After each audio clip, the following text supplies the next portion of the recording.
Hello everyone, in this video I'm going to walk you through on how to send message with celebration effect. So if you want to send a message with celebration effect on your phone, here's a quick guide on how to do that.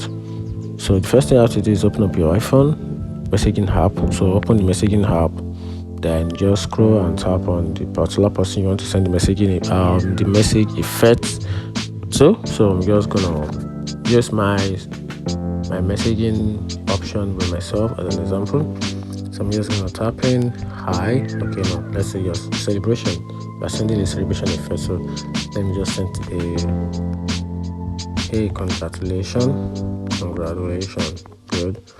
So I'm just gonna click on the arrow up button, then tap on the screen. Then you're gonna also start dragging to the left till you find the celebration effect.